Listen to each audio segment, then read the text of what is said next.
James' heart adjusted his tie for the third time in as many minutes, his reflection in the elevator's polished steel doors showing the strain of another sleepless night. Dark circles shadowed his hazel eyes, evidence of hours spent reviewing merger documents that could transform his tech company. At 35, he'd built an empire from nothing.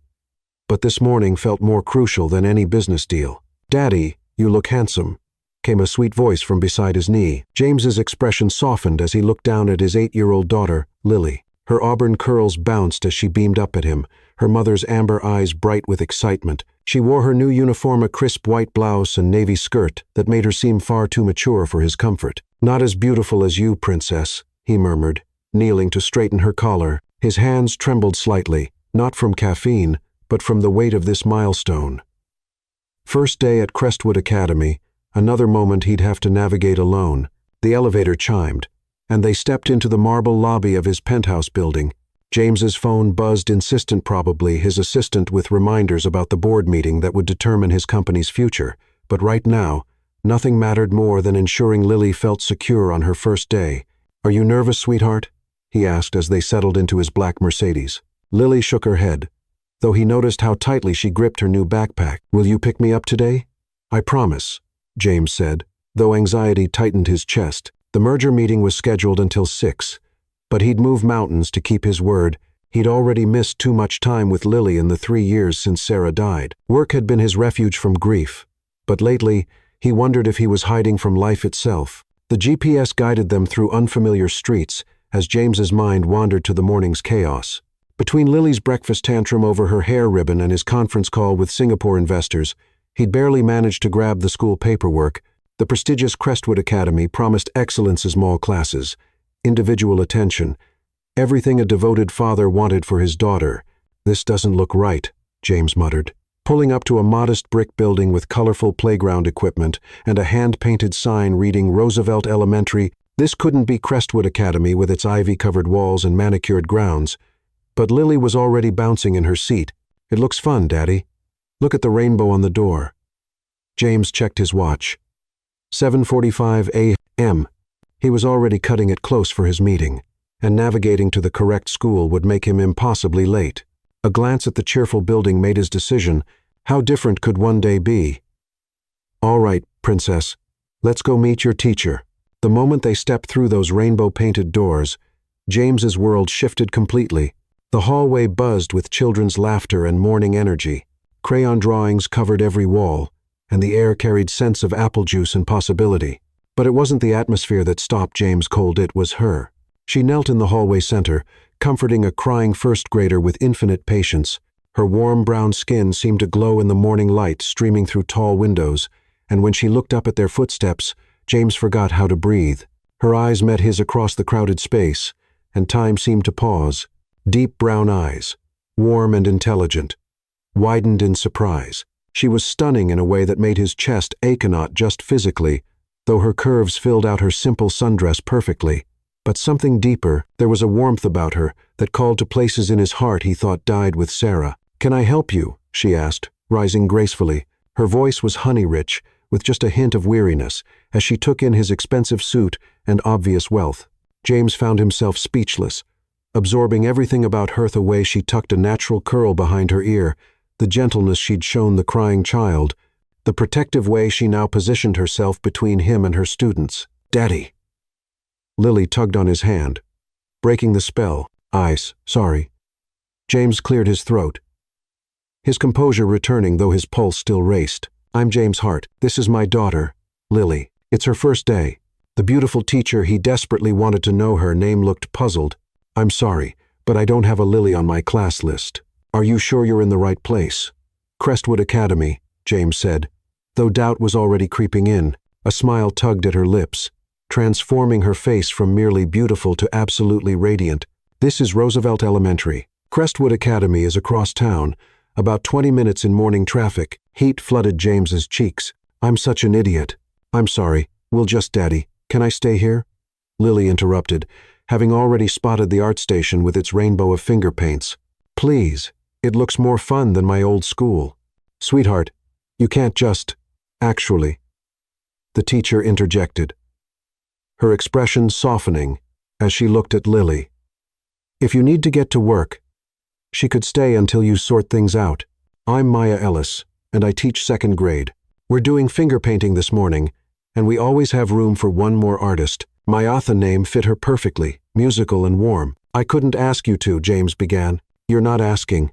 I'm offering. Maya knelt to Lily's level, and James's heart did something dangerous at the tenderness in her voice. Would you like to paint with us, Lily? I bet you could teach us a thing or two about colors. Lily practically vibrated with excitement. Can I, Daddy, please? James looked at his watch. 7:52 a.m. The merger meeting was at 9 o'clock. And he still needed to review contracts. Logic said to apologize and leave, to drive across town to the sterile halls of Crestwood Academy. But something in Maya's warm brown eyes made him hesitate. Are you sure it's not too much trouble? He asked, his gaze lingering on Maya's face. No trouble at all, she assured him, standing. When she smiled, James felt like he could conquer the world or maybe just forget about mergers and acquisitions for a few precious hours.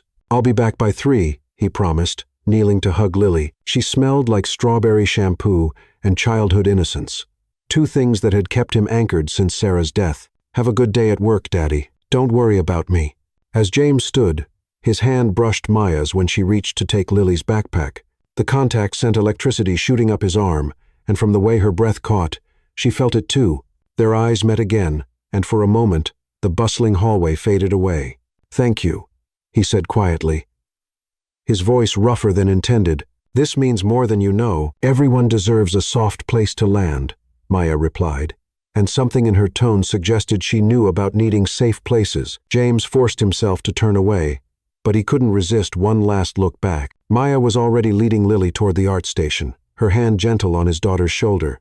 The sight of them together, his auburn-haired daughter and this magnificent woman, made his chest tight with an emotion he couldn't name. As he walked back to his car, James realized his hands weren't shaking from caffeine anymore. They were shaking from something far more dangerous. Hope. The merger meeting passed in a blur of legal jargon and financial projections, but James's mind kept wandering to warm brown eyes and the sound of Lily's laughter echoing through colorful halls. For the first time in 3 years, he found himself watching the clock, not because he wanted the day to end, but because he couldn't wait to see what or Wawa's waiting at 3 o'clock. He had no idea that a simple wrong turn would change everything, that in a humble school where children's art covered the walls and love filled every corner, he would find the missing piece of his heart he thought was lost forever. Some mistakes, James would later realize, were actually destiny in disguise. Chapter 2. Coffee and Confessions. 3 days had passed since James's accidental visit to Roosevelt Elementary, and he couldn't get Maya Ellis out of his head. Her laugh echoed through his thoughts, rich and genuine. Unlike the practiced sounds of women in his social circle, he found himself driving the long way to work, past the colorful brick building where she spent her days nurturing other people's children with the same tenderness she'd shown Lily. Daddy, you're staring at nothing again, Lily observed from across the breakfast table, her spoon hovering halfway to her mouth. James blinked, focusing on his daughter's concerned face. Sorry, Princess. Just thinking about work. It was a lie. He'd been thinking about the way Maya's sundress had hugged her curves, the gentle authority in her voice when she'd calmed that crying child, the spark that had passed between them when their hands touched. 3 days, and he felt like a teenager with his first crush, except this was infinitely more dangerous. This was a man who'd sworn never to risk his heart again, finding himself completely captivated by a woman he barely knew. James's pulse quickened. In 3 years, Lily had never shown this kind of enthusiasm about any teacher or caregiver. She does seem very special. Can we visit her to say thank you? Lily's amber eyes, so much like Sarah's, lit up with possibility. Maybe bring her coffee? You always say coffee makes everything better. Smart girl. James felt his pulse quicken at the thought of seeing Maya again. But he tried to keep his voice casual. That's actually a very thoughtful idea, sweetheart. What kind of coffee do you think Miss Maya likes?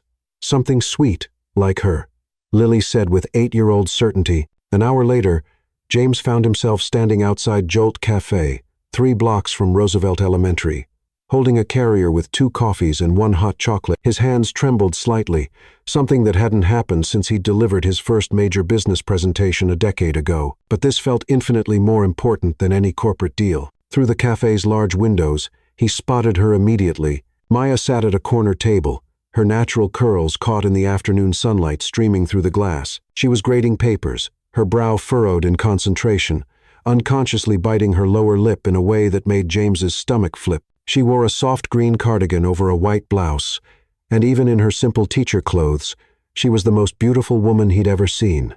"There she is," Lily squealed, already pushing through the cafe door before James could stop her. Maya looked up at the sound, and when her eyes found James's through the glass, that same electric current from 3 days ago sparked between them. Her face lit up with surprise and something that looked like pleasure before uncertainty crept in. "Lily, what a wonderful surprise," Maya said. Standing to accept the enthusiastic hug Lily threw around her waist. Over his daughter's head, her eyes met James's again. "And Mr. Hart." "James, please," he said, approaching their table with what he hoped looked like casual confidence rather than the desperate need to be near her that was actually driving him. "We brought you coffee," Lily insisted. "We needed to properly thank you for your kindness." "That's so sweet, but you really didn't need to." "Vanilla latte with extra foam?" Lily announced proudly. "Daddy asked the barista what teachers like, and she said vanilla lattes are perfect for nice people." Maya's laugh was even more beautiful than James' remembered musical, and warm enough to melt the last of his defenses. "Well, the barista was absolutely right. Vanilla lattes are my favorite." "Really?" James asked, settling into the chair across from her while Lily bounced into the seat beside Maya. "Lucky guess." "Very lucky," Maya agreed, and when she met his eyes, James felt that familiar electricity arc between them. For the next hour, conversation flowed as easily as honey. Lily chattered about her new school, Crestwood Academy, which she proclaimed nice but not as colorful as Miss Maya's school. James found himself relaxing in a way he hadn't since Sarah's death, drawn in by Maya's genuine interest in everything Lily said, and the way she occasionally glanced at him with something that looked like curiosity. "I should probably get these papers graded," Maya said eventually, though she made no move to gather her things. "Of course," James said. But neither of them moved to leave. Lily, with the intuition of children everywhere, suddenly announced she needed to use the restroom, leaving James and Maya alone at the table. The air between them shifted, becoming charged with unspoken possibilities. "She's incredible," Maya said softly, watching Lily skip toward the back of the cafe. "You've done an amazing job raising her." James's throat tightened. "I'm not sure about that. Most days, I feel like I'm barely keeping my head above water. It's been just the two of us for 3 years now, and sometimes I wonder if she's missing out on things I can't give her." Something flickered across Maya's face, understanding, maybe, or recognition. "What happened to her mother, if you don't mind me asking?" "Car accident," James said quietly, his hands tightening around his coffee cup. "Sarah was coming home from her book club on a rainy Thursday night. Some drunk driver ran a red light." He looked up to find Maya's eyes bright with unshed tears. "I'm sorry. I don't usually." "Don't apologize," Maya said quickly. "I can't imagine how difficult that must have been." "Still must be," James nodded, surprised by how easy it was to talk to her about this. Most people either offered empty platitudes or changed the subject as quickly as possible. "The hardest part is that I haven't felt alive since it happened. I go through the motions work, taking care of Lily, the basics of living, but I haven't really felt anything in 3 years." Until Maya asked softly, and James realized what he'd almost admitted. Their eyes met across the small table, and the truth hung between them like a bridge neither was quite ready to cross. "Until I walked into that elementary school and saw you comforting a child like you, had all the love in the world to give." "What about you?" James asked instead, deflecting from the dangerous territory they were approaching. "Are you married? Kids?"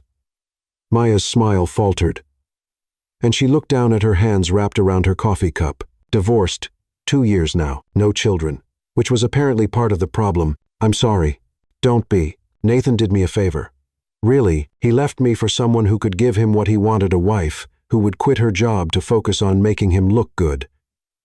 Someone who would prioritize his dreams over her own." Maya's voice was steady, but James caught the pain underneath. "Turns out, I'm not very good at making myself smaller to make someone else feel bigger." "Any man who would ask you to make yourself smaller is an idiot," James said with such fierce conviction that Maya's head snapped up in surprise. "You don't even know me," she said, but there was wonder in her voice. "I know enough," James replied, his voice rougher than intended. "I know you dropped everything to help a stranger's child. I know you have the patience to calm crying kids and the talent to make finger painting feel like high art. I know you have the most beautiful laugh I've ever heard, and that when you smile, it feels like the sun coming out after a long winter." Maya's breath caught, and James realized he'd said too much, revealed too much of what she was doing to his carefully guarded heart. "James," she began. But whatever she was going to say was interrupted when she reached for sugar at the same moment he did.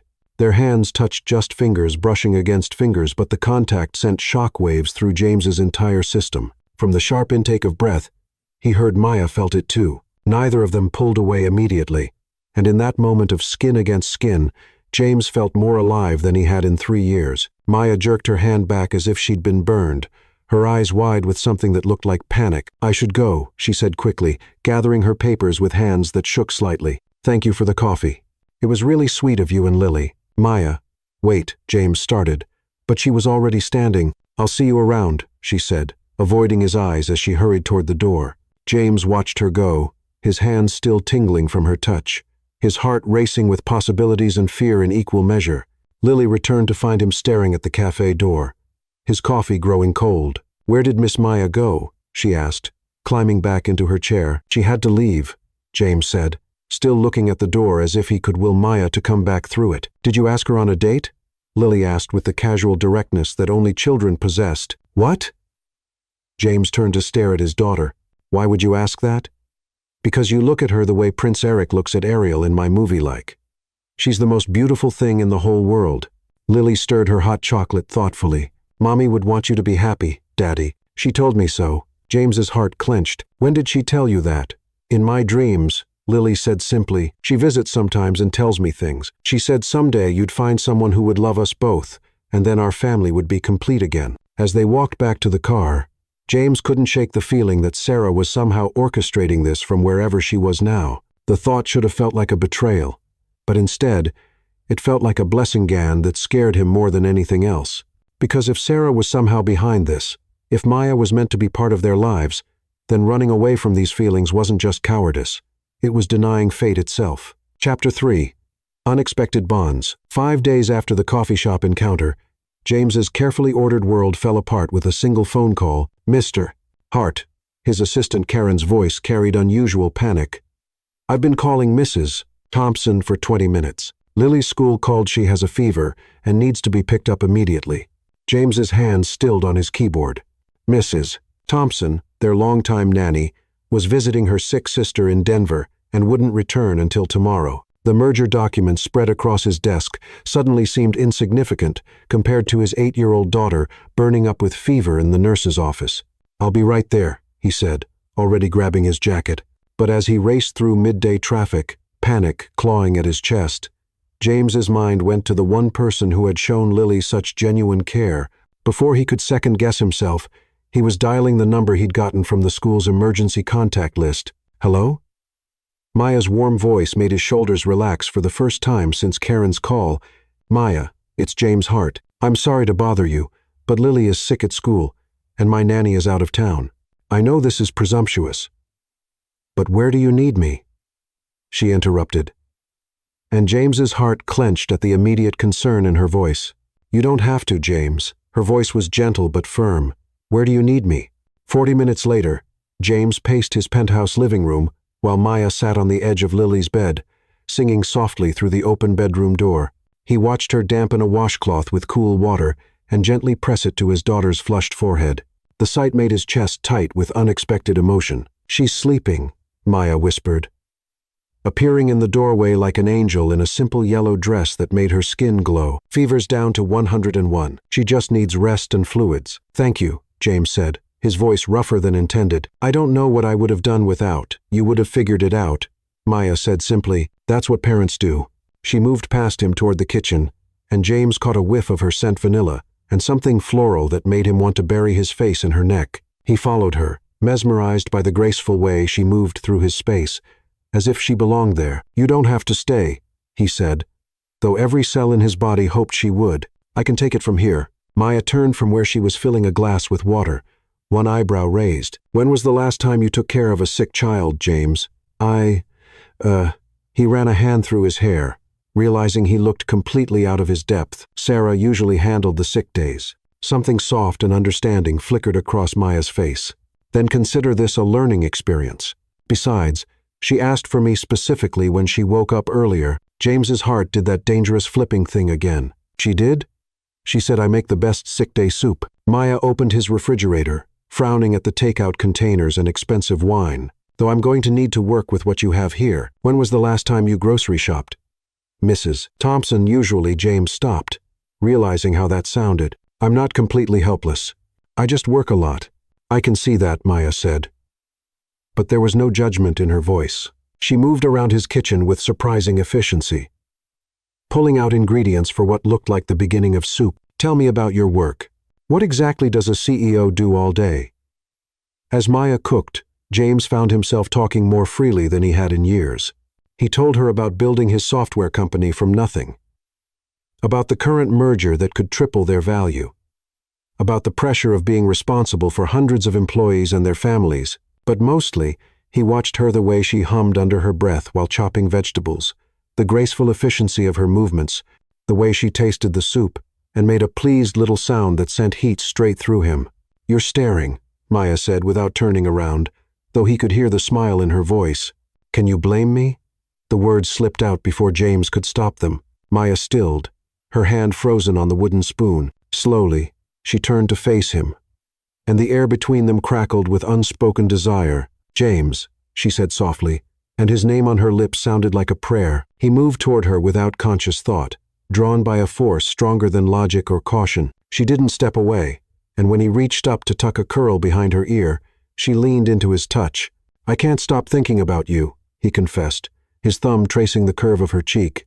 For 5 days, you've been in my head, and I can't figure out if that makes me crazy or the sanest I've been in years. James, Maya's breath hitched as he stepped closer, until they were sharing the same air. Tell me you feel it too, he whispered, his forehead resting against hers. Tell me, I'm not imagining this connection between us. Before Maya could answer, Lily's weak voice drifted from the bedroom.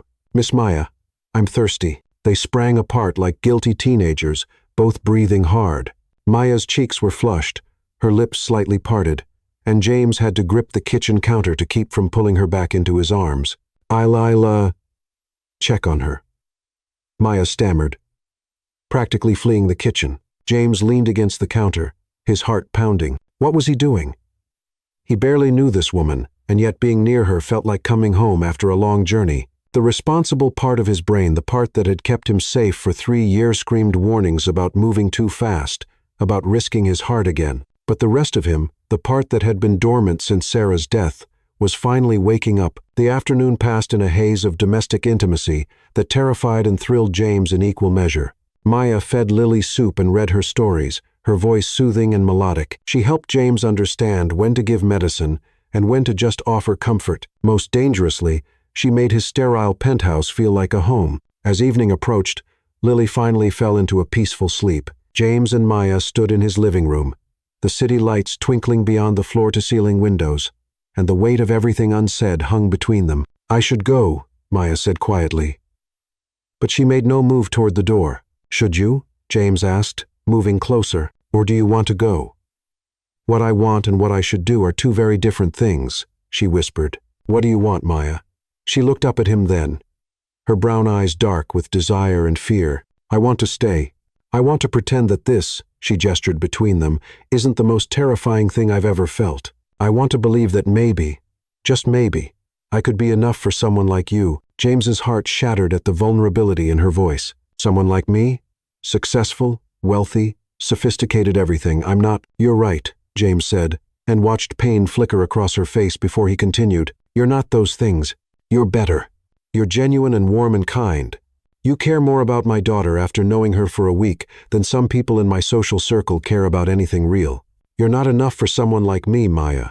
You're too good for me. Before she could protest, James cupped her face in his hands. But I'm selfish enough to want you anyway. The kiss was inevitable. They'd been building toward it since that first electric moment in the school hallway. When their lips met, James felt like he'd been struck by lightning. Maya tasted like sweetness and possibility, like everything he'd been missing without knowing it. She melted against him, her hands fisting in his shirt as he deepened the kiss. 3 years of numbness, of going through the motions of living, shattered in the space of a heartbeat. This was what it felt like, to be alive again. When they finally broke apart, both breathless, James rested his forehead against hers. "Stay," he whispered against her lips. "Please stay." But even as Maya's eyes fluttered closed, even as she swayed toward him like a flower toward sunlight, James could see the fear creeping back in. "I can't," she breathed, stepping back. "This is too much, too fast. I need time to think." She gathered her purse with shaking hands, avoiding his eyes. At the door, she paused. "Thank you for trusting me with Lily today," she said softly. "Take care of her, and James, take care of yourself too." The door closed behind her with a soft click, leaving James alone with the lingering scent of vanilla and the taste of possibilities on his lips. From down the hall, Lily called sleepily, "Daddy, is Miss Maya coming back tomorrow?" James closed his eyes, his heart still racing from that kiss. "I don't know, Princess. I really don't know." But as he tucked Lily back into bed and watched her peaceful face, James made himself a promise. He was going to fight for this, for Maya, for the family they could be Tagathervan if it scared him senseless. Chapter 4. Hearts in Conflict. The flowers arrived at Roosevelt Elementary on Tuesday morning. 3 dozen white roses arranged in a crystal vase that probably cost more than Maya's monthly car payment. The card was simple. "Thank you for taking care of us both. James." Maya stared at the arrangement on her desk, her heart racing as her second graders whispered excitedly about their teacher's fancy flowers. She'd spent the weekend trying to convince herself that what happened in James's penthouse was a mistake, a moment of weakness brought on by the intimate circumstances of caring for his sick daughter. But the roses made it impossible to pretend that kiss hadn't changed everything. "Miss Maya, are those from your boyfriend?" asked Sophie, no James's Sophie, but 8-year-old Sophie Carter, who had a gap-toothed grin and insatiable curiosity about adult relationships. "They're from a friend," Maya said carefully, though her fingers trembled as she touched one perfect petal. "Must be a really good friend," piped up Ethan, and Maya's cheeks burned as she remembered the feel of James's lips against hers. The way he'd whispered, "Stay," like a prayer against her mouth. The flowers were followed by thoughtful gifts that showed James had been paying attention to every word she'd said. A first-edition copy of The Nightingale arrived on Wednesday. She'd mentioned it was her favorite novel. Thursday brought a gift certificate to the art supply store, where she told him she bought materials for her classroom projects. Friday's delivery was the most dangerous of all. A small potted orchid in her favorite shade of purple, with a note that read, "Something beautiful for someone beautiful." Each gift chipped away at her resolve, but it was the Saturday morning phone call that nearly undid her completely. "Miss Maya." Lily's sweet voice made Maya's heart clench instantly. "Daddy said I could call you if I promised to be quick." "Hi, sweetheart. How are you feeling?" "All better. Daddy made me chicken soup for breakfast because he said that's what you would do." Lily paused, and Maya could picture her little face scrunched in concentration. "Miss Maya, do you like my daddy?" Maya nearly dropped the phone. "What kind of question is that, honey?" "The important kind, because he likes you a lot. He gets this dreamy look when someone says your name, and he keeps checking his phone like he's waiting for you to call. Tell me, I like you too more than anyone except Daddy. You make him happy, and you make me feel safe. And I think maybe you could be part of our family if you wanted to be." Tears stung Maya's eyes. "Sweetheart, it's complicated. Adults always say things are complicated when they're really just scary," Lily said with 8-year-old wisdom. "But scared doesn't mean bad. Daddy taught me that." After Lily hung up, Maya sat in her small apartment, surrounded by James's gifts, and forced herself to confront the truth she'd been avoiding. She was falling in love with him, had probably been falling since that first electric moment in the school hallway. But love terrified her in ways she couldn't articulate, even to herself. Her phone buzzed with a text from her best friend Tara. "Coffee now. You've been hiding from me for a week." An hour later, Maya found herself sitting across from Tara in their usual cafe, trying to explain feelings that defied explanation. "So let me get this straight," Tara said, stirring her latte with more force than necessary. "This gorgeous, wealthy single father is courting you, like something out of a romance novel. His daughter adores you, and you're running scared because men like James Hart don't end up with women like me," Maya said quietly. "Not permanently, maybe for a while, when it's exciting and different. But eventually they remember who they are and where they come from." "That's Nathan talking, not you," Tara said sharply. "That bastard did a number on your self-worth. But honey, you are not him, and from what you've told me, James isn't either." Maya wanted to believe her friend, but the voice in her head, Nathan's voice, unfortunately whispered all the reasons why this couldn't work. James lived in a penthouse that probably cost more than she'd make in 10 years. He traveled in circles where her teacher's salary would be pocket change. Eventually, the novelty would wear off, and he'd realize what everyone in his world would be whispering, that he could do better. "I need more time," Maya said finally. But James, it seemed, was determined not to give her time to overthink herself out of this. Sunday brought the most romantic gesture of her life. Maya arrived at Roosevelt Elementary to grab some supplies for Monday's lesson plans, only to find the school's front courtyard transformed. Fairy lights twinkled from every tree, and a blanket was spread on the grass, surrounded by battery-powered candles and pillows. James sat in the middle of it all, wearing jeans and a casual sweater that made him look younger, more approachable, devastatingly handsome. "What is this?" Maya asked, her heart hammering against her ribs. "A picnic," James said, standing to greet her. "I figured if you won't come to dinner with me, maybe you'd let me bring dinner to you somewhere that feels safe." He'd thought about her comfort, chosen a place where she felt confident and in control. The gesture was so thoughtful, it made her chest ache. "James, I told you I needed time, and I'm not trying to rush you," he said, holding up his hands. "I just want to spend time with you. No pressure, no expectations, just us." The picnic was perfect Thai food from her favorite restaurant, wine that wasn't too expensive to make her uncomfortable, and conversation that flowed as easily as breathing. James told her about his childhood, growing up middle class before building his fortune from nothing. Maya shared stories about her students, her dreams of opening her own learning center someday. As the sun set and the fairy lights grew brighter, they lay on their backs, looking up at the stars, barely visible through the city's glow. "Can I ask you something?" James said, turning on his side to face her. "Okay. What are you really afraid of? Because I don't think it's just about money or social differences. There's something else." Maya was quiet for so long that James probably thought she wouldn't answer. When she finally spoke, her voice was barely above a whisper. "I'm afraid of not being enough again." She turned to meet his eyes. "Nathan spent 2 years systematically tearing down my confidence, making me believe that everything I wanted, marriage, children, a real partnership, was asking too much. When he left, I promised myself I'd never again put my heart in someone's hands who might decide I wasn't worth keeping." James's eyes blazed with something fierce and protective. "I would never, you don't know that," Maya interrupted gently. 6 months from now, when the novelty wears off and your friends and family start questioning what you're doing with a public school teacher, you might feel differently." James sat up abruptly, running his hands through his hair in frustration. "So what? I'm guilty before I've even done anything wrong. I'm paying for Nathan's sins?" "It's not about paying for anything. It's about protecting myself." "From what? From being happy? From being loved?" James's voice cracked on the last word. "Because I do love you, Maya. I know it's crazy and too fast and probably terrifies you, but I love you." The words hung between them like a bridge Maya was afraid to cross. She could see the truth in his eyes, feel it in the way he looked at her like she was precious beyond measure. But love hadn't been enough to keep Nathan faithful.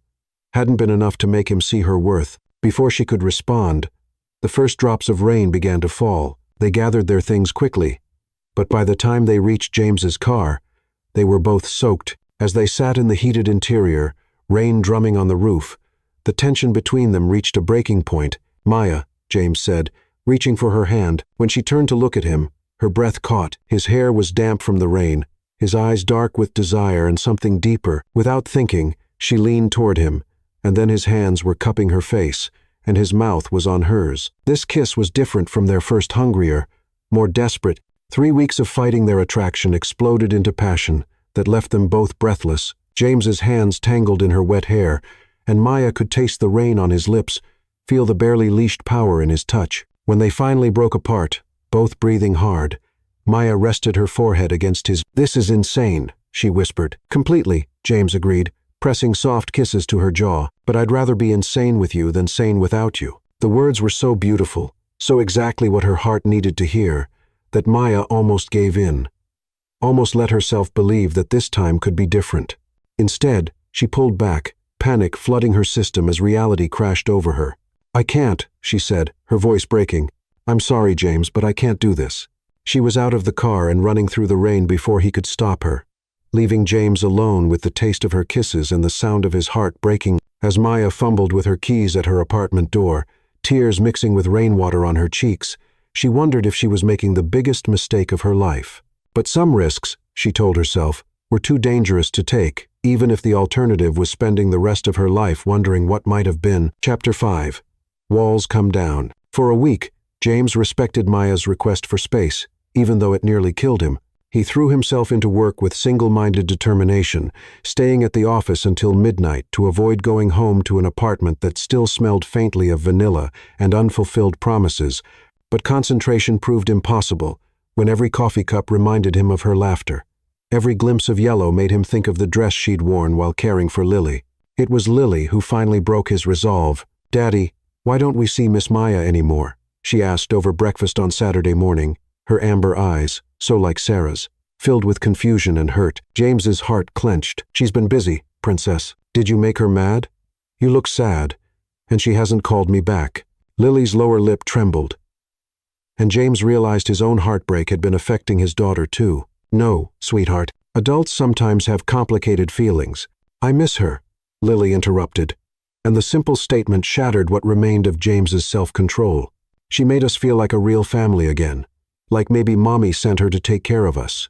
The innocent words hit James like a physical blow. Sarah, in all his confusion over Maya, he'd almost forgotten the promise he'd made to his dying wife, that he'd find happiness again, that he'd give Lily the complete family she deserved. James found himself in his home office, pulling out the box of Sarah's personal belongings he'd been unable to go through since her death. His hands shook as he lifted out her leather journal, the one she'd written in religiously every night before bed. He'd never been able to read it before the grief had been too raw, the invasion of her private thoughts too painful. But something compelled him now, some instinct that the answers he needed lay somewhere in these pages. James flipped through months of entries about daily life, Lily's milestones, their shared dreams, but it was an entry from 8 months before her death that made his blood run cold with shock. "Attended the education charity gala tonight while James worked late again. Met the most extraordinary woman, a teacher named Maya Ellis. I got her card when she asked about Lily's school needs. She spoke so passionately about loving all children equally, about being the stable force in their chaotic worlds. When she talked about her students, her whole face lit up, like she was discussing her own children. Something about her reminded me of myself at that age, but with a strength I never had. I found myself thinking, if something ever happens to me, I pray James finds someone like her, someone with a heart big enough to love both him and Lily completely, someone who understands that being a mother isn't about biology. It's about choice every single day." The journal slipped from James's nerveless fingers.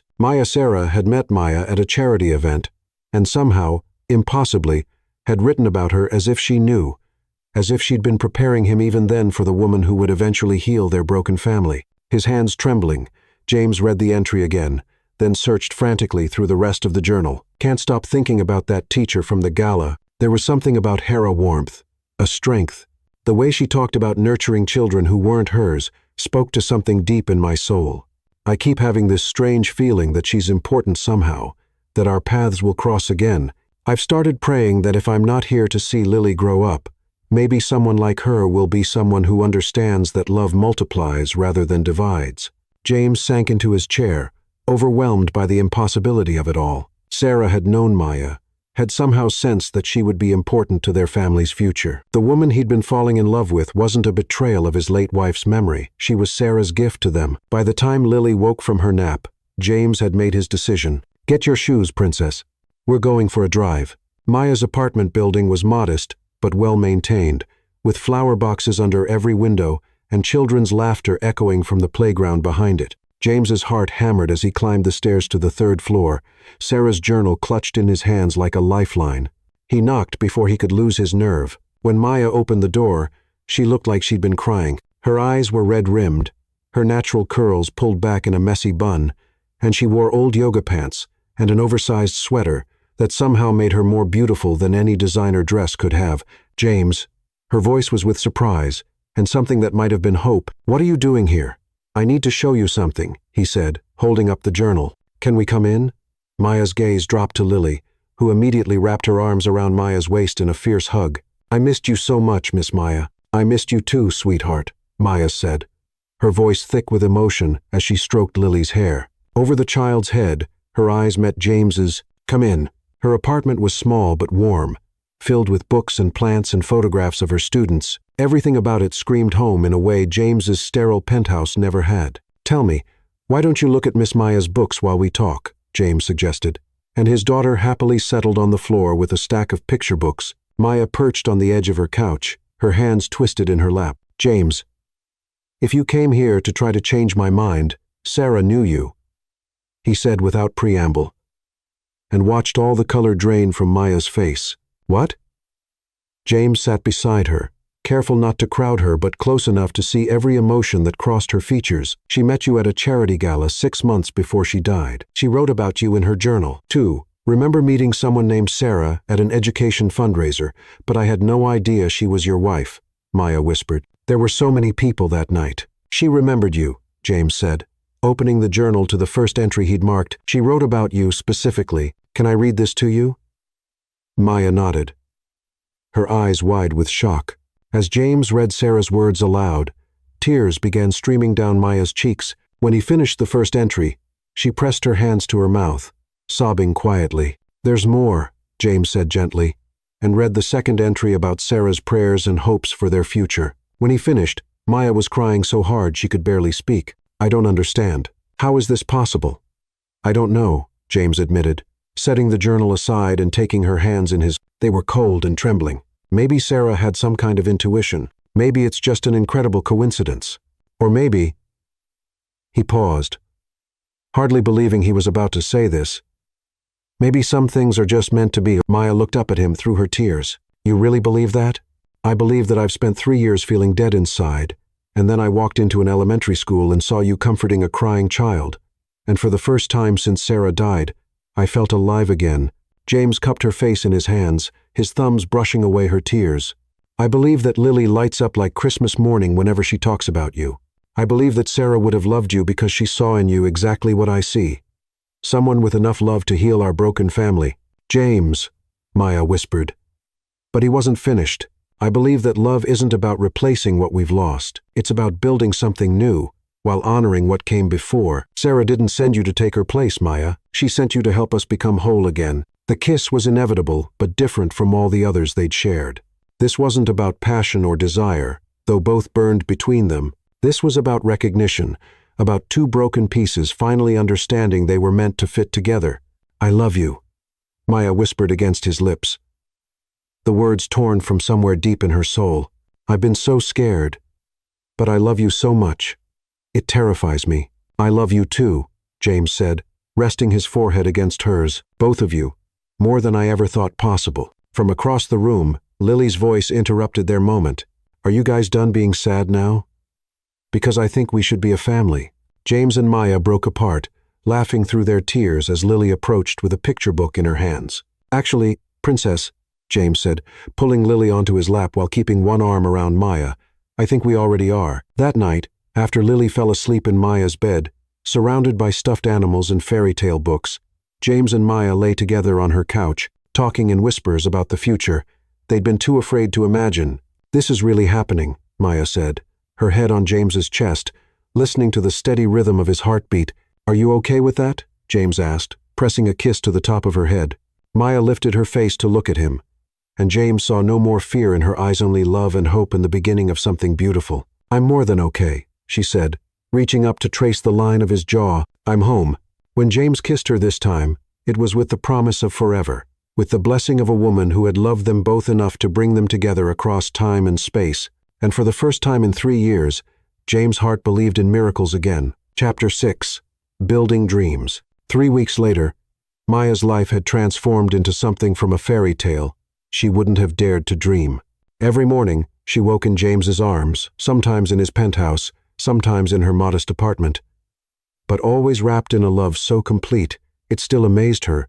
James couldn't seem to keep his hands off her, stealing kisses when she made coffee, pulling her close during Lily's soccer games, showing her every night how precious she was to him. "You're staring again," Maya murmured, not lifting her eyes from the papers she was grading at James's kitchen island. "Can't help it," James said, moving behind her chair to nuzzle her neck. "You're beautiful when you're concentrating. Actually, you're beautiful all the time. But especially when you get that little wrinkle between your eyebrows." Maya laughed, tilting her head to give him better access to the sensitive spot behind her ear. "I'm trying to work, Mr. Hart. I can think of better ways to spend Sunday morning." James murmured against her skin, his hands sliding down to rest on her waist. "Daddy, Miss Maya, you're being gross again," Lily announced from the living room, where she was building an elaborate castle with her Legos. "We're not being gross, we're being romantic," James called back, making Maya giggle. "Same thing," Lily said with 9-year-old authority. "Can we go to the park later? I want to show Miss Maya my new soccer moves." "Of course, sweetheart," Maya said, her heart swelling with love for this child who had become hers in every way that mattered. Lily had started calling her almost Mama 2 weeks ago, and every time she heard it, Maya wanted to cry from happiness. The integration into James's world had been surprisingly smooth, though not without its challenges. His friends and business associates had been polite, but clearly surprised by his choice in partner. Maya could read the questions in their eyes at the charity galas and business dinners she now attended by his side. What does a tech CEO see in a public school teacher? How long will this last? But James never seemed to notice the whispers or the subtle condescension. He introduced her with fierce pride, his hand always at the small of her back, his eyes never leaving her face when she spoke. When someone made a comment about her noble profession with thinly veiled disdain, his response was swift and uncompromising. "Maya shapes the minds of the next generation," he'd said coolly at last week's corporate mixer. "She's probably done more to change the world than anyone in this room, including me." The turning point came on a Tuesday evening when James surprised her by picking her up from school with a photographer in tow. "What's this about?" Maya asked as they walked hand in hand through downtown, pausing occasionally for the photographer to capture candid moments. "You'll see," James said mysteriously, his eyes sparkling with mischief. The mystery was solved the next morning when Maya opened the city's largest newspaper to find a full-page spread titled "The Heart Behind the Success." The article featured beautiful photos of them together, James looking at her like she hung the moon, Maya laughing at something he'd whispered, both of them clearly, radiantly in love. But it was James's words in the accompanying interview that made Maya's heart stop. "People ask me what I see in Maya Ellis, as if being a teacher somehow makes her less worthy of love than someone with a trust fund or a corner office. What I see is a woman who chooses to love other people's children as fiercely as her own. What I see is someone who finds joy in finger painting and playground laughter, who believes every child deserves to feel special. She's taught me that success isn't about what you accumulate, it's about how many lives you touch. Maya doesn't just teach children, she changes their entire world. She changed mine too. Some people think I could do better than a public school teacher. I think I got incredibly lucky that someone as extraordinary as Maya was willing to take a chance on a workaholic single father who'd forgotten how to live until she reminded him, she's not just the love of my life. She's made me a better man and a better father. If that's not success, I don't know what is." Maya had cried reading it, overwhelmed by the public declaration of his love and the way he'd defended not just her, but her profession and her worth. When her principal saw the article, she'd framed it and hung it in the school's main office. Maya's students thought it was the most romantic thing they'd ever seen. But the article also brought unwanted attention. Photographers began following them, and gossip blogs speculated about their relationship with varying degrees of cruelty. The scrutiny made Maya self-conscious in ways she hadn't expected, especially when unflattering photos appeared online, accompanied by comments about her appearance, her clothes, her obvious gold-digging motivations. "Ignore them," James said fiercely when he found her reading particularly nasty comments on her phone. "They don't know you. They don't know us. But they're saying things designed to get clicks and sell magazines." James interrupted, taking her phone and setting it aside. "None of it matters, Maya. The only opinions that matter are ours, Lily's, and the people who actually love us." He was right, but it still stung especially when she attended a gallery opening with James and overheard two socialites speculating about how long it would take him to come to his senses. The breaking point came at a charity auction for children's literacy, an event that should have been perfect for Maya, given her passion for education. She dressed carefully in a vintage dress James had bought her, feeling confident and beautiful, until she walked into the ballroom and felt the weight of 100 judging stares. "You look nervous," James murmured in her ear as they found their table. "Just adjusting," Maya said, trying to smile. The evening went downhill quickly. During the silent auction, Maya accidentally bid on an item she couldn't afford, not understanding the sophisticated bidding process. The embarrassment burned her cheeks as James quietly outbid her to save face. Later, When she tried to contribute to a conversation about private school fundraising, her comments about public education needs were met with polite but dismissive smiles. The final straw came when she excused herself to the restroom and overheard a conversation between two women touching up their makeup. "She's pretty enough, I suppose. But really, what could they possibly have in common? He'll get bored once the novelty wears off. Give it 6 months." The other woman agreed. "Men like James Hart don't settle for girls like that permanently. He's just having his rebellious phase." Maya stood frozen in the bathroom stall, their words confirming every insecurity she'd been fighting. When she finally emerged, the women had gone, but their poison remained. She made it through the rest of the evening by sheer force of will, but James noticed her silence on the drive home. "What's wrong?" he asked as soon as they were alone in his penthouse. "Nothing," Maya said, but her voice cracked on the word. "Don't lie to me." James cupped her face in his hands, his hazel eyes dark with concern. "Talk to me." The whole story poured out the overheard conversation, her growing insecurities, her fear that everyone might be right about their fundamental incompatibility. When she finished, James was quiet for a long moment. "Do you trust me?" he asked finally. "Of course.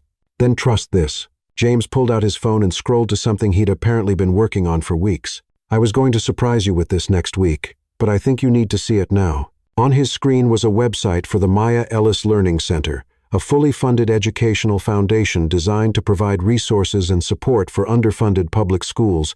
The mission statement brought tears to Maya's eyes. To ensure every child receives the love, attention, and educational opportunities they deserve, regardless of economic background.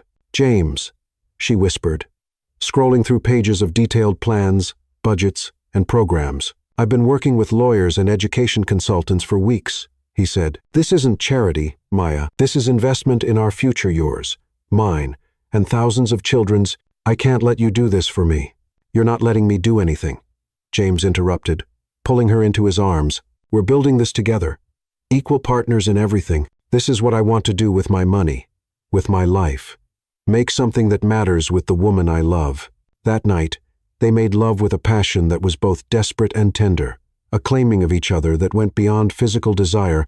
As James worshipped her body with his hands and mouth, whispering endearments against her skin, Maya finally understood what it meant to be truly cherished. "I love you," she gasped as he moved within her, their bodies perfectly synchronized after weeks of learning each other's rhythms. "I love you too," James replied, his voice rough with emotion. "Forever, Maya. Whatever comes, we face it together." Later, as they lay tangled in his sheets, Maya traced patterns on James's chest and marveled at how her life had changed. "Are you happy?" James asked, pressing a kiss to the top of her head. "Completely," Maya said, and meant it, "though I think I need to learn to stop reading comments online." James laughed, the sound rumbling through his chest. "Probably a good idea. The internet is not kind to beautiful, successful, accomplished women who make bitter people feel inadequate. Is that what I am? Successful and accomplished?" "Maya Ellis," James said, tilting her chin up to meet his eyes. "You're the most successful person I know. You measure success by how many lives you change for the better. By that standard, you're running circles around everyone else." As sleep claimed them, wrapped in each other's arms with the city lights twinkling beyond the windows, Maya finally believed she deserved this happiness. Tomorrow would bring new challenges, new whispers, new tests of their love. But tonight, she was exactly where she belonged, in the arms of a man who saw her worth and loved her, not despite her differences from his world, but because of them. They were building something beautiful together. One day at a time. Chapter 7. Storms and Sanctuary. The storm began with a phone call that came at 6:47 a.m. on a Tuesday morning, shattering the peaceful quiet of James's penthouse, where Maya lay curled against his chest, her hair spread across his shoulder like silk. "James Hart," he answered, groggy, one arm still wrapped protectively around Maya. "Mr. Hart, this is Detective Carter with the Portland Police Department. We need you to come down to the station immediately. There's been an allegation made against your company regarding data theft and corporate espionage." The words hit James like ice water. He sat up so quickly that Maya stirred, her sleepy eyes opening in concern. "I'm sorry, what?" "There must be some mistake." "No mistake, sir. We'll need you here within the hour. And I'd recommend bringing your lawyer." After James hung up, his hands shaking, Maya wrapped her arms around him from behind, pressing soft kisses to his shoulder. "What's wrong?" she whispered against his skin. Someone's accusing my company of stealing proprietary software from a competitor, James said. His mind already racing through the implications. This could destroy everything I've built. The next weeks passed in a blur of lawyers, investigations, and 18-hour days as James fought to prove his company's innocence. The stress was overwhelming, not just the potential financial ruin, but the possibility that hundreds of employees could lose their jobs because of false accusations. Maya tried to be supportive, bringing him dinner at the office and listening patiently as he ranted about legal strategies and evidence collection. But James could see the strain in her eyes. The way she tried to hide her hurt when he canceled their weekend plans for the third time in a row. "I'm sorry," he said one night, finding her asleep on his couch, still wearing her teaching clothes, a stack of papers to grade scattered around her. "I know I've been impossible lately. You're under incredible stress," Maya said softly, making room for him beside her. "I understand." But understanding and feeling connected were two different things, and James could feel the distance growing between them, even as he fought desperately to save his company. The situation exploded into complete chaos when Nathan Caldwell walked into Roosevelt Elementary on a Thursday afternoon. Maya was cleaning her classroom after school when she heard his voice behind her, smooth, familiar, and unwanted. "Hello, beautiful." She spun around, her heart lurching at the sight of her ex-husband leaning against her doorframe like he belonged there. Nathan looked exactly the same, tall, conventionally handsome, with the kind of practiced charm that had once swept her off her feet before revealing the manipulation underneath. "What are you doing here?" Maya asked, her voice steadier than she felt. "Can't a man visit his ex-wife? Especially when she's been making such interesting headlines lately." Nathan stepped into her classroom, his eyes taking in the children's artwork with obvious disdain. "Dating a billionaire CEO, Maya? I have to admit, I'm impressed, though I wonder if he knows what he's really getting." "You need to leave," Maya said, moving toward her desk where her phone lay. "Now." "Oh, come on, don't be like that. I just wanted to talk. Maybe catch up over dinner for old time's sake." Nathan's smile was all surface charm, but his eyes were calculating. "I've been following your little fairy tale romance in the gossip blogs. Very entertaining. There's nothing to catch up on. We're divorced, Nathan. Have been for over 2 years. Yes, but that was before you upgraded your circumstances so dramatically." Nathan moved closer, and Maya caught a whiff of his expensive cologne, the same scent that used to make her feel safe and now made her nauseous. "I have to say, I didn't think you had it in you. Finding yourself a rich man to take care of you. Very smart. It's not like that," Maya said sharply. "Isn't it? Come on, Maya, a public school teacher and a tech billionaire. What could you possibly have in common besides the obvious?" Nathan's tone was mocking, hitting every insecurity she'd been fighting. "Though I suppose when you look like you do, common interests aren't really necessary. Get out." Maya's voice was ice cold now. "Get out of my classroom and stay away from me.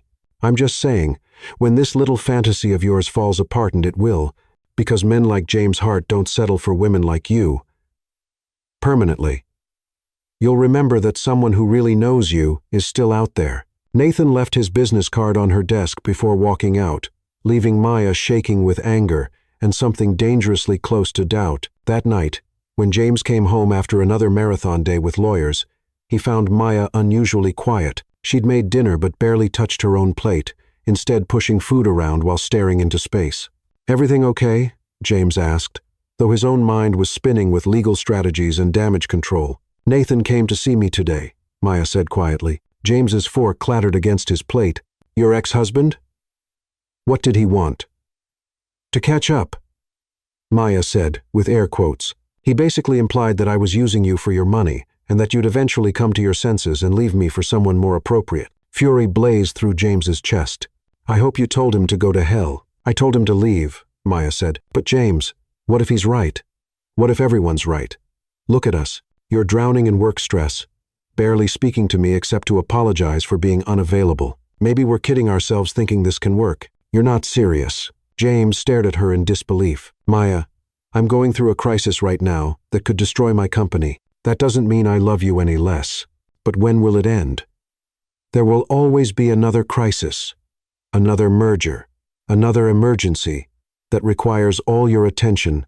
I'm just a distraction from your real life." "That's not true," James said. But even as he spoke, his phone buzzed with another urgent message from his legal team.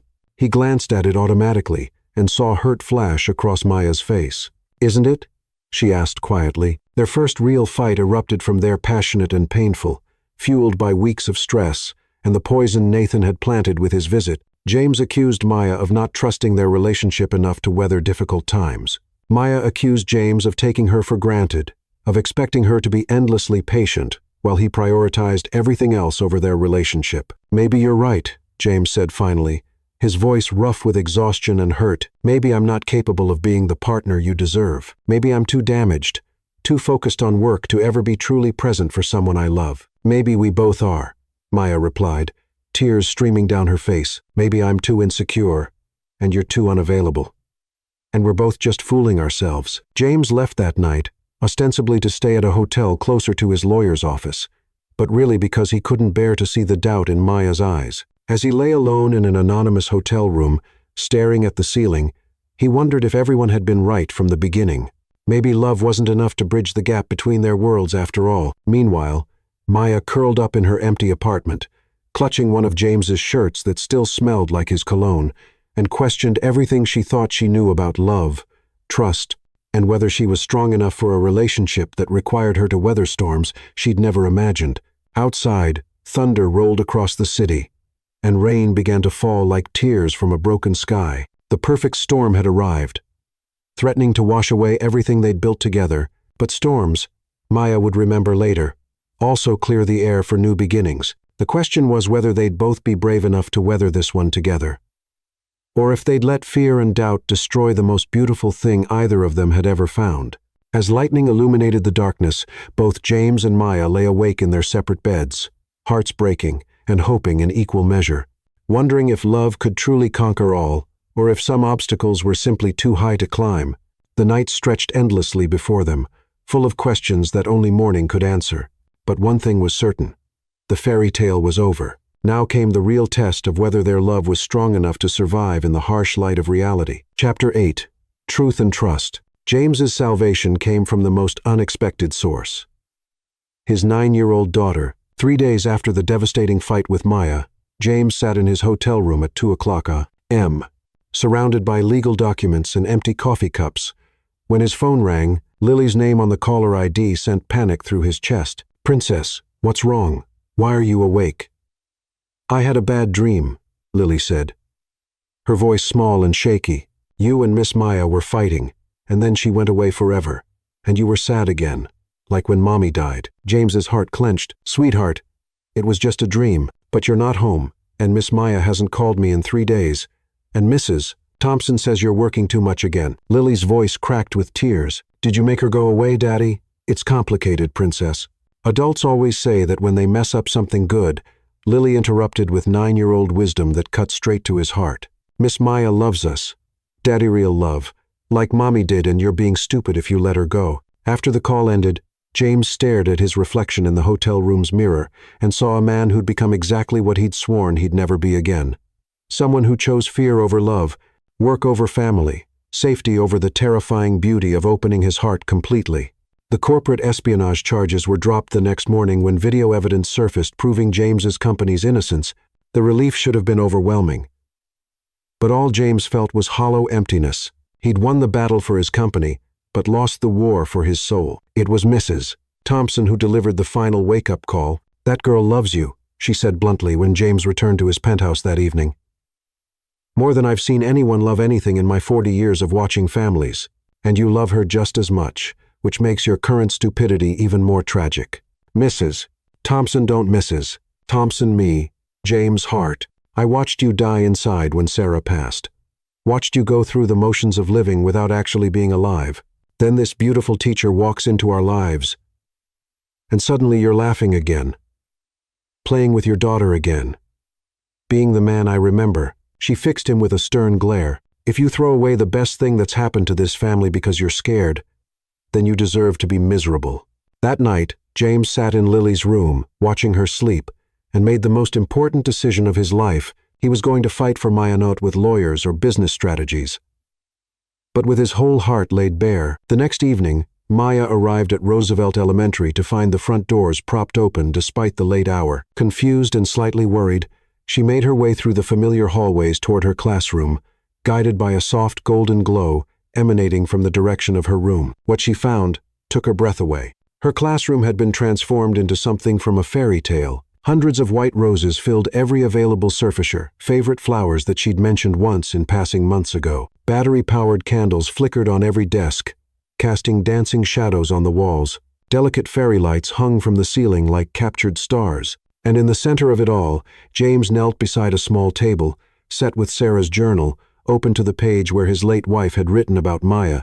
"James," Maya whispered, her heart hammering against her ribs. "What is this?"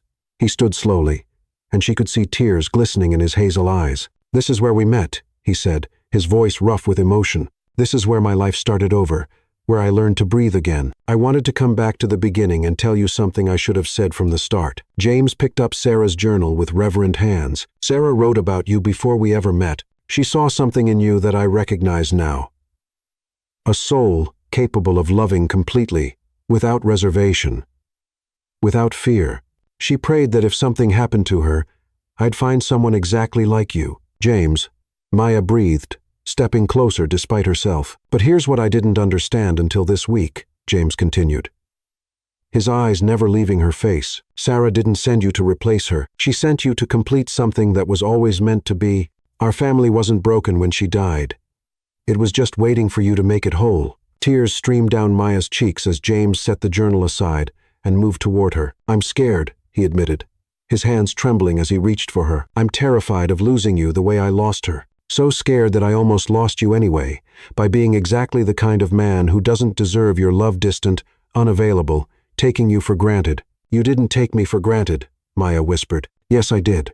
I got so caught up in protecting my company that I forgot to protect what really matters. Us, you, the family we're building together." James cupped her face in his hands, his thumbs brushing away her tears. "I choose you, Maya, over everything else, over fear, over safety, over the opinions of people who don't matter. I choose us. But what about the next crisis? The next time work demands everything from you? Then we face it together," James said firmly. "No more hotels, no more shutting you out, no more pretending that my problems aren't ours to solve as a team. I want a real partnership with you in business, in life, in everything." From his pocket, James pulled out a small velvet box that made Maya's breath catch. "This was Sarah's grandmother's ring," he said, opening the box to reveal a stunning vintage diamond that seemed to capture all the candlelight in the room. "Sarah specifically asked me to keep it for the woman who would love both James and Lily completely. She knew even then that she was keeping it for you." James dropped to one knee among the roses and fairy lights, and Maya's world tilted on its axis. "Maya Ellis, you walked into my life when I thought my heart was dead and buried. You showed me that love doesn't diminish when it's shared. It multiplies. You love my daughter like she's your own. You challenge me to be better than I ever thought possible. And you make me believe in miracles again." His voice cracked with emotion. "Will you marry me? Will you let me spend the rest of my life proving that you're the most precious thing in my world?" "Yes," Maya sobbed, dropping to her knees to meet him among the candles and roses. "Yes, yes, 1,000 times yes." The ring slipped onto her finger like it had always belonged there, and when James kissed her, it was with 3 years of grief transformed into joy, fear conquered by love, and the promise of forever burning between them. "I love you," Maya whispered against his lips. "I'm sorry I doubted us." "Doubted you. Nathan's poison got into my head. Nathan was wrong about everything," James said fiercely. "You're not with me for my money. I'm with you because you make me a better man, a better father, a better human being. And anyone who can't see that isn't worth our time." They made love that night, surrounded by roses and candlelight, on the floor where their daughter's teacher had first captured hearts with finger paints and infinite patience.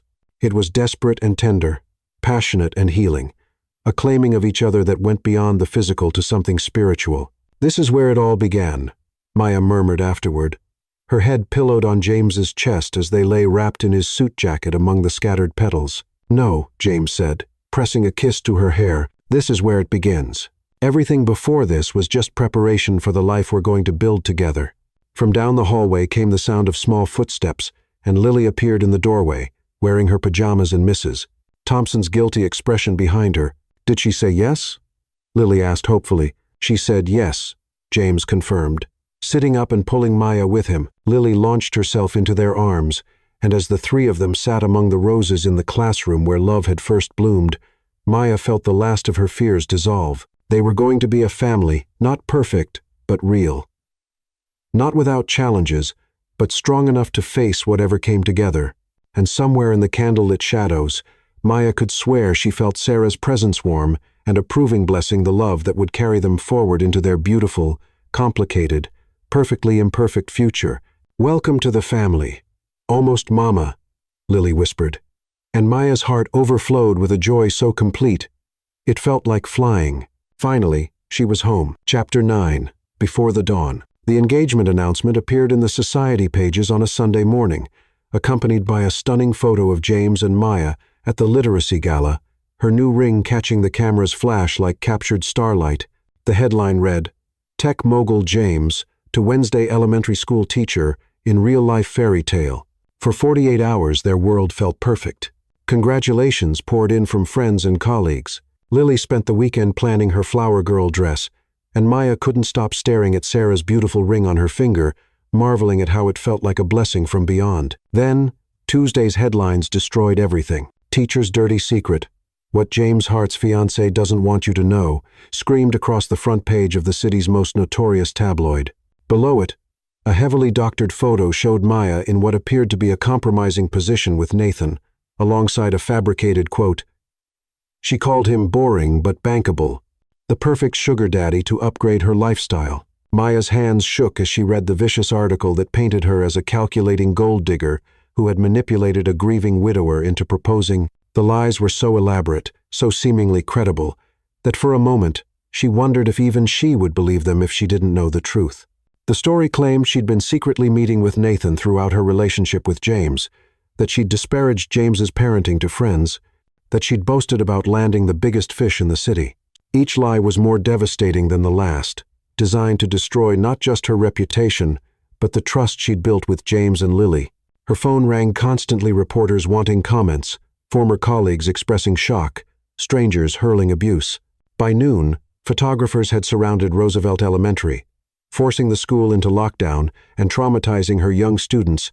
"Miss Maya, why are those people taking pictures of our school?" asked 7-year-old Ava during lunch, her eyes wide with confusion and fear. "It's nothing you need to worry about, sweetheart," Maya said, but her voice cracked despite her efforts to stay calm. The final blow came when she overheard two parents in the hallway. "I don't care if she's innocent. I don't want my child in a classroom that's become a media circus. This is exactly the kind of drama we pay private school tuition to avoid." Principal Johnson called her into his office that afternoon, his face grave with concern and regret. "Maya, you know how much we value you here," he began, and her heart sank. "But the media attention is disrupting the entire school. Parents are calling. The school board is asking questions, and I'm afraid we need to put you on temporary leave until this situation resolves itself. But my students will be taken care of."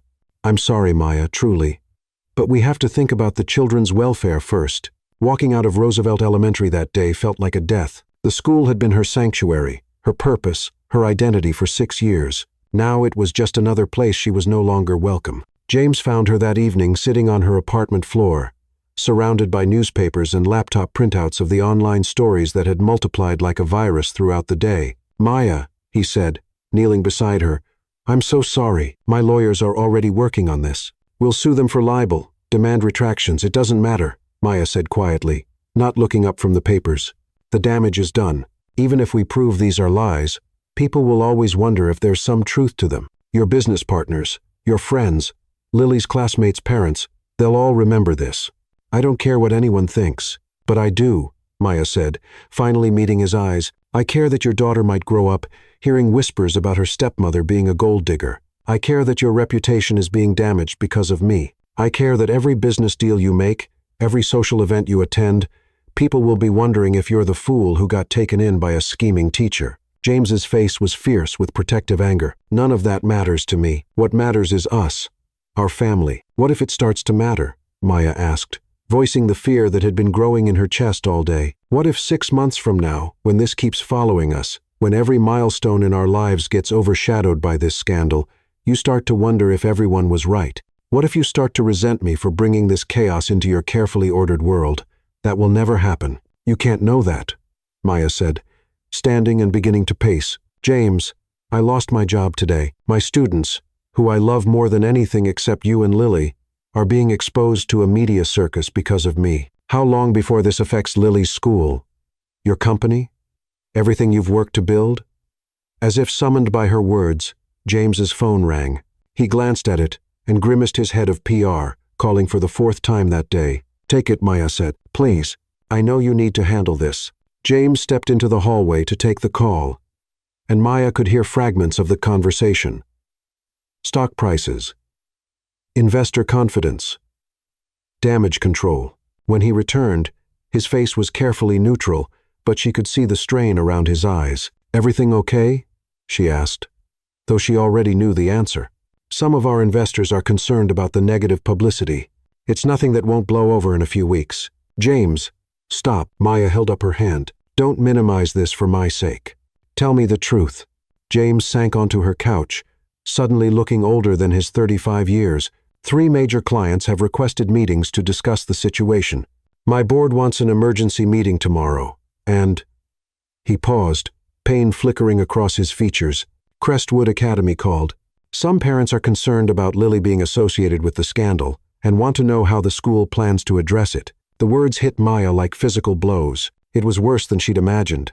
The poison wasn't just spreading to her life, it was threatening everything James held dear.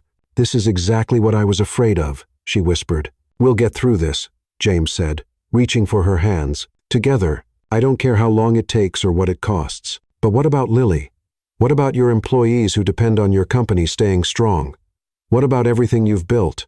Maya pulled her hands away, her heart breaking with every word. James, I love you more than I've ever loved anything in my life, which is exactly why I can't let you sacrifice everything for me. You're not a sacrifice. Aren't I? Maya's voice cracked. Look around, James. Look at what loving me has cost you in just one day. And this is only the beginning. As long as we're together, as long as I'm wearing your ring, this will follow us. Every achievement you make, every milestone in Lily's life, will be overshadowed by tabloid speculation about whether I'm really good enough for you. James stood, his face disparate. Maya, please don't let them win. Don't let lies and manipulation destroy the best thing that's ever happened to us. I'm not letting them win, Maya said, tears streaming down her face as she slowly slipped Sarah's ring from her finger. I'm protecting the man I love and the little girl who deserves better than this. No, James's voice was raw with panic. No, Maya, please, we can fight this. We can. You can fight this, Maya said, holding out the ring with a shaking hand. Without me complicating everything, without me being the weakness your enemies can exploit. You're not my weakness, James said desperately. But he didn't take the ring. You're my strength, my reason for everything. Then trust me enough to let me protect you, Maya whispered. The way you protected me when Nathan tried to hurt me. Sometimes love means knowing when to step back. The ring sat between them on her coffee table, catching the lamplight like a fallen star. I need time to think, Maya said finally, to figure out how to fix this without destroying everything you've worked for. Please, James, give me that. James stared at her for a long moment, his hazel eyes swimming with tears and a grief that matched her own. If you walk away now, he said quietly, if you let fear make this decision for us, then Nathan and those tabloids will have won anyway. They'll have taken away the only thing that really matters. After he left, Maya sat alone in her apartment, staring at the ring and wondering if love was supposed to hurt this much. Outside, photographers still waited, ready to capture her next move, her next mistake. She thought about Sarah's words in the journal, about finding someone with a heart big enough to love both James and Lily completely. But what happened when that love became the very thing that threatened to destroy them? As night fell over the city, Maya faced the most impossible choice of her life. Fight for a love that might cost everything, or walk away from the only family she'd ever truly wanted. The ring sparkled accusingly in the lamplight, a promise she wasn't sure she was strong enough to keep. But one thing was certain, whatever she decided would change all their lives forever. The question was whether she had the courage to believe that love really could conquer all, or if she would let fear write the ending to their fairy tale before it had truly begun. Chapter 10. Love Conquers All. James didn't sleep for 3 days while Maya had disappeared from her apartment. Mrs. Thompson reported she'd left with a single suitcase, refusing to say where she was going. James worked around the clock with his team of investigators and lawyers to uncover the truth behind the tabloid attack. The breakthrough came from an unexpected source, Nathan Caldwell's bitter ex-girlfriend, who contacted James's lawyers with evidence that Nathan had orchestrated the entire campaign in partnership with Pinnacle Tech, James's biggest business rival. Security footage showed Nathan meeting with Pinnacle executives. Text messages revealed plans to destroy the teacher's reputation, and financial records proved payment for the fabricated photos and false quotes. But even with irrefutable proof of the conspiracy, James knew vindication wouldn't be enough. He needed to do something bigger, something that would not only clear Maya's name but show the world exactly what she meant to him and what people like her meant to everyone. "I need you to call a press conference," James told his PR team on Thursday morning, "and I need you to contact every major media outlet in the city. What I'm about to do will either save my relationship or end my career, but either way, the world needs to hear it." Meanwhile, 200 miles away, Maya sat on the porch of her childhood home, watching her mother tend the small garden that had always been her sanctuary. She'd been hiding here for 3 days, ignoring her phone and breaking her heart a little more each time Lily's voice appeared in her voicemail. "You know running away isn't solving anything," her mother said gently, settling into the chair beside her daughter. "I'm not running away. I'm protecting them," Maya replied, though her voice lacked conviction. "Protecting them from what? From love? From happiness?" Her mother reached over and took her hand. "Sweetheart, I've watched you your whole life put everyone else's needs before your own. You did it with Nathan until he crushed your spirit, and now you're doing it again. But sometimes the most loving thing you can do is fight for what you want. You don't understand, Mama. The whole world is saying I'm a gold digger, that I'm using him. And you know that's not true. James knows that's not true. That beautiful little girl knows that's not true. So why does it matter what strangers think?" Before Maya could answer, her phone rang. It was Mrs. Thompson. "Turn on Channel 7 News right now," the older woman said without preamble. "Your man is about to do something either very brave or very stupid, and I suspect you'll want to see it either way." Maya's heart lurched as she grabbed the remote. On the television screen, James stood behind a podium in what looked like his company's conference room, facing a crowd of reporters. He looked exhausted but determined, and when he began to speak, his voice carried the weight of a man betting everything on love. "Good afternoon. I've called this press conference to address the recent allegations against my fiancée, Maya Ellis, and to make several announcements that I believe will clarify the situation for everyone involved." Maya's breath caught as James held up a thick folder of documents. "First, I want to present irrefutable evidence that the tabloid stories about Miss Ellis were completely fabricated as part of a coordinated attack by my business competitor, Pinnacle Tech, in partnership with Maya's ex-husband, Nathan Caldwell. These documents include security footage, financial records, and recorded conversations that prove this was a deliberate attempt to damage both my company and the woman I love."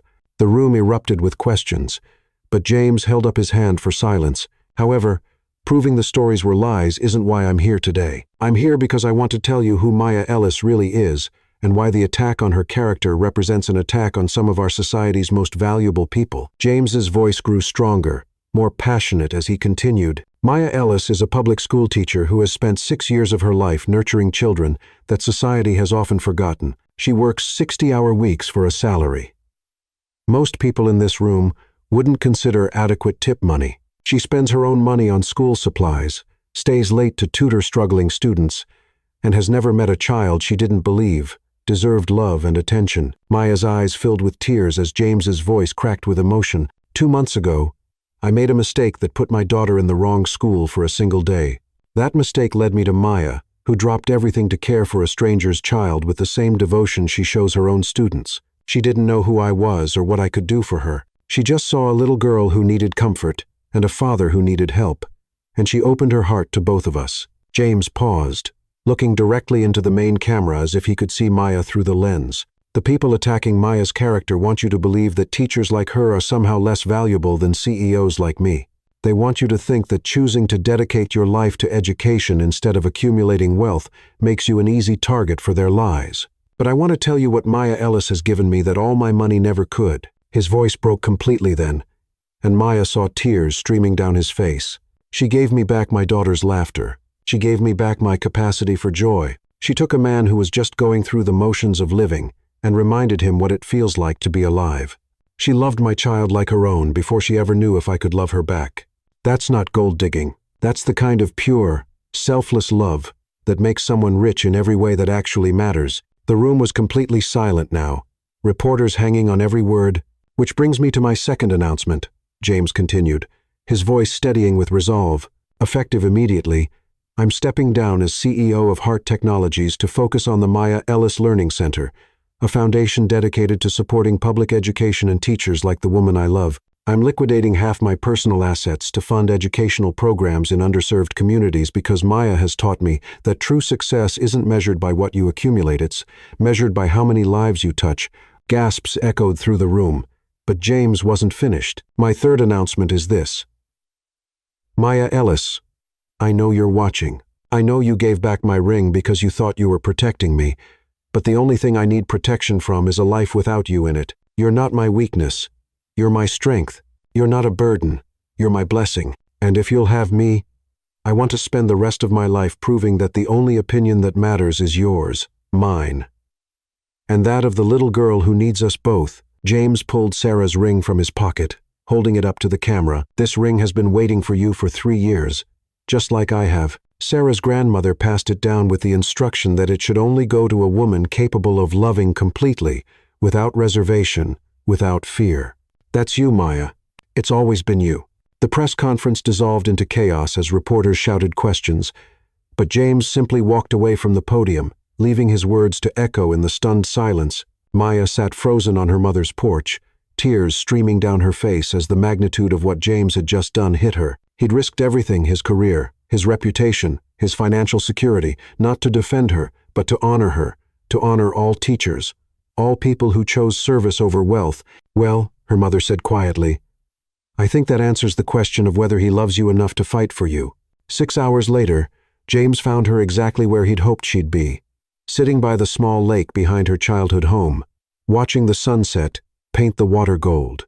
He'd driven through the night to get there, following directions from her mother, who'd answered the door with knowing eyes and pointed him toward the water. You gave up your company, Maya said when he settled beside her on the old wooden dock, not looking at him but feeling his presence like warmth against her skin. I gave up a job, James corrected. I found a purpose. James, you didn't have to. Yes, I did. James turned to face her, his eyes intense with conviction. I had to show you that you're more important to me than any board position or business deal. I had to show the world that people like you teachers, caregivers, the people who actually make society function deserve to be celebrated, not torn down by tabloids and jealous ex-husbands. Maya finally looked at him, and James's heart clenched at the love and wonder in her tear-filled eyes. The learning center, you really named it after me? It was always going to be named after you, James said, reaching into his pocket for the ring. Just like this ring was always meant for you. Just like I was always meant to find you in that elementary school classroom. What about the scandal? What about already forgotten? James interrupted. Turns out, when you expose a corporate conspiracy and announce you're dedicating your life to education, people stop caring about tabloid lies pretty quickly. 3 universities have already offered you teaching positions, and the mayor wants to give you the key to the city. James took her left hand in his, and Maya didn't pull away. But none of that matters if you don't want to take a chance on us again. If you don't believe that love can survive anything the world throws at it. I've always believed in love, Maya whispered. I just stopped believing I deserved it. You deserve everything, James said fiercely, sliding the ring back onto her finger where it belonged. You deserve a man who will fight for you, protect you, choose you every single day. You deserve a daughter who lights up when you walk in the room. You deserve a life filled with purpose and passion, and the kind of love that makes everything else fade away. I love you, Maya said, the words coming from the deepest part of her soul. I love you so much it terrifies me, but I'm tired of letting fear make my decisions. Then marry me, James said, cupping her face in his hands. Tomorrow, next week, whenever you're ready, marry me.